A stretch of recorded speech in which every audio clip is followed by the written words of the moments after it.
E aí, pessoal? Na boa, tranquilo? Hoje eu vou falar do tema presunção de inocência. Sob o ponto de vista filosófico, né? O que significa e principalmente o que não significa. Veja, indo direto ao assunto, a presunção de inocência não é uma escolha pelo inocente, também não é uma escolha pelo culpado. Não, a questão aqui da presunção de inocência, na verdade, é uma não escolha. Como assim, professor? Uma não escolha?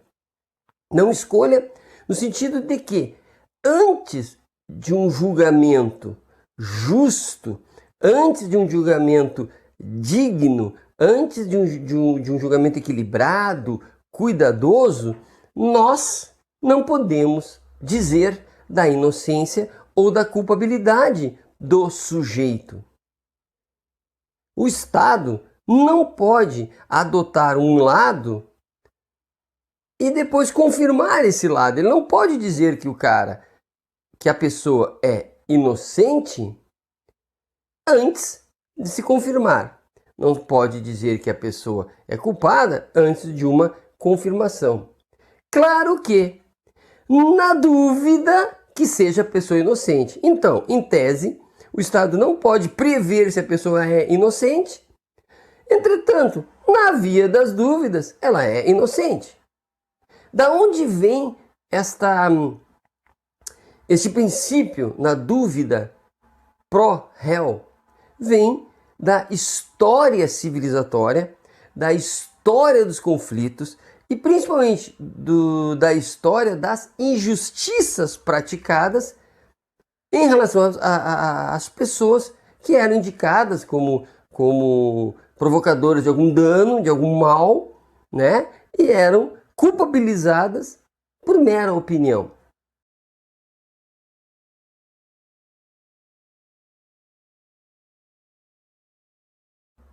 Percebamos que este princípio da presunção da inocência é um princípio que rege o processo, principalmente, notadamente, o processo penal. Que o princípio de inocência é um norte que vai dizendo o tanto de diminuição de velocidade que o Estado tem que ter. Porque veja, numa situação em que tudo indica para que Joãozinho praticou a ação X, a tendência é o assodamento, a tendência é a aceleração, né? Mas o princípio processual vai dizer, opa, vamos manter a mesma velocidade, tanto faz, né? Se há muitos indícios, se há poucos indícios, né? A questão é que os procedimentos são os mesmos sempre. Não há como acelerar, nem há por que tirar o pé do acelerador.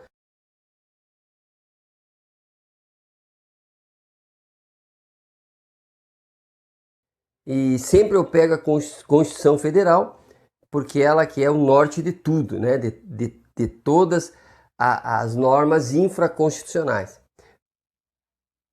A Constituição, ela declara a importância da liberdade.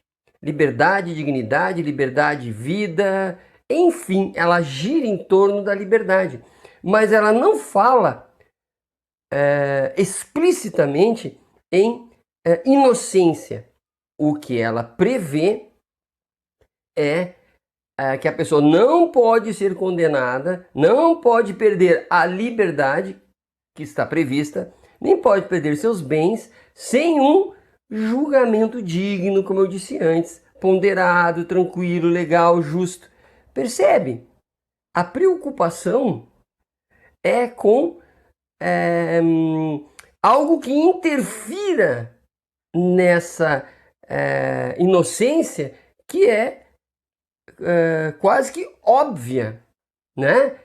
É como o ar que respiramos, os sujeitos são inocentes. Então, ela se preocupa, a Constituição, em limitar a ação do Estado, né? E também, como consequência, vai limitar a imprensa quando pré-julga, vai me limitar, enquanto sujeito que trabalha com blog, né? Que eu faça pré-julgamentos, né? Quando ajo de tal forma que induz as pessoas a imaginar que Pedrinho realmente fez aquilo que pensam que ele fez. Então, existe não só constitucionalmente a preocupação com o Estado gigantesco, né?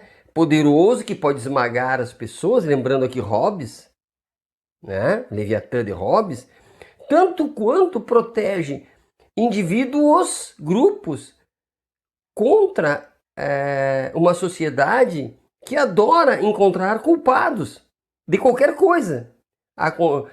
Acha-se algo que a sociedade entende como crime, logo, por consequência, alguém é culpado, ou uma comunidade inteira é considerada culpada.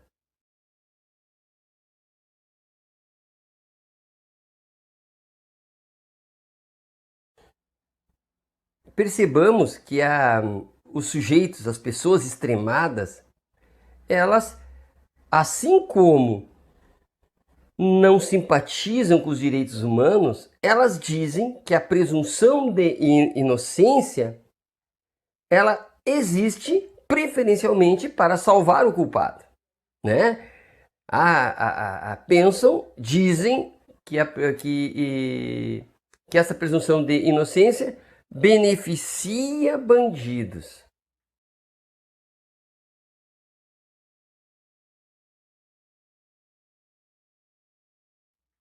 Então, muito antes de qualquer reflexão, se identifica abstratamente, genericamente, que existem bandidos e também abstratamente, genericamente, dizem que essa proteção constitucional só serve para esses indivíduos.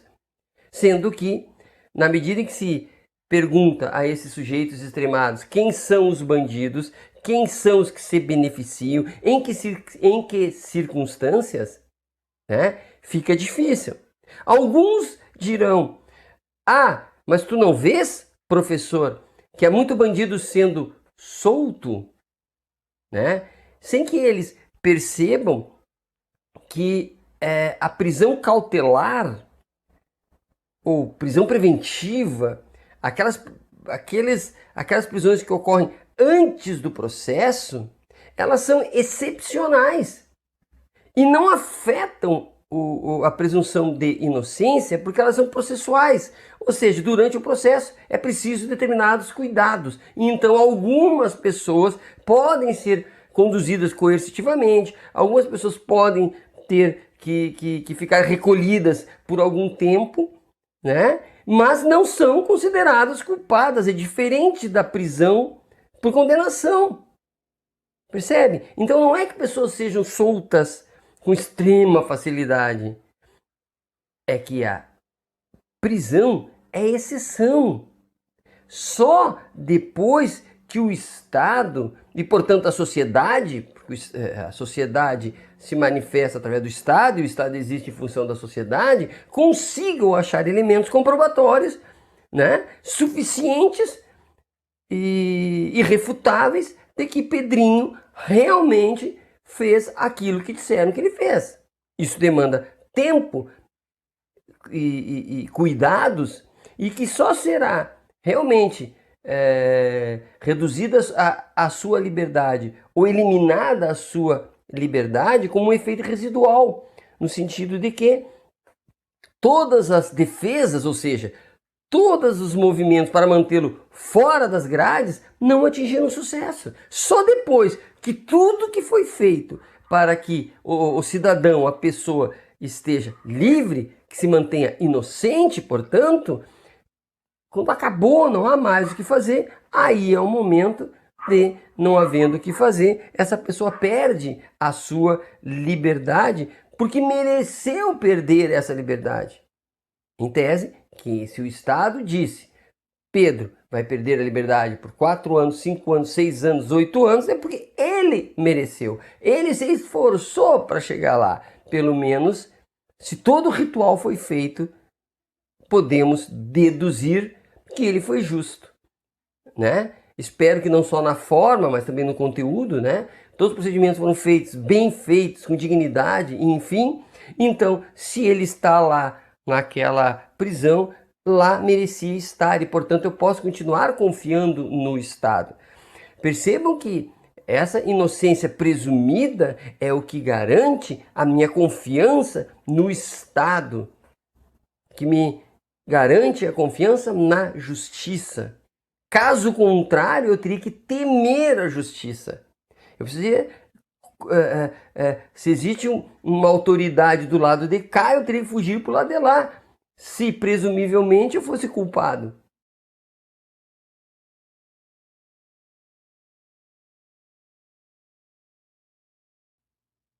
E para encerrar, outro elemento importante que deduz-se das garantias à liberdade, deduz-se das garantias do devido processo legal, é que não é possível inverter o ônus da prova. O que significa não inverter o ônus da prova? Significa que se o Estado, no seu aspecto penal, né? Eu estou falando mais do penal. Se no seu aspecto penal ele acusa, ele prova, né? Até porque ele é mais forte, ele é mais poderoso, o Ministério Público tem condições financeiras para arcar com custos, tem a obrigação de correr atrás da lei, né, fazer valer a lei, e portanto ele deve ter todos os instrumentos de averiguação. Agora, o cidadão não necessariamente, né? Um cidadão humilde, ele não terá as condições de se defender caso fosse invertido o ônus da prova. Concluindo,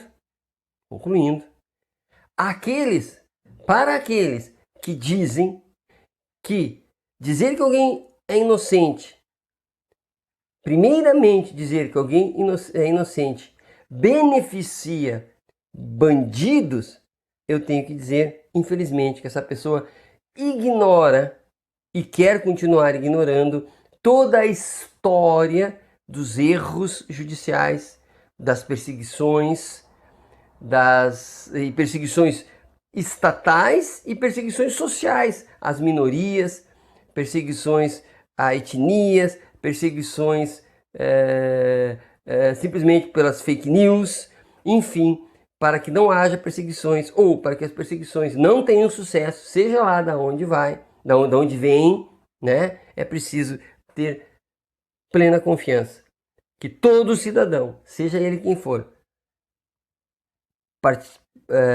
partiremos do princípio de que ele é inocente só pelo fato de ele ter nascido, ele já é inocente, e dizer o contrário disso deverá causar da sociedade um esforço probatório, um esforço para ir contra a ideia principal da dignidade humana, que é, ao nascer e ao se desenvolver de toda a vida do cidadão, em tese, ele não cometeu crime.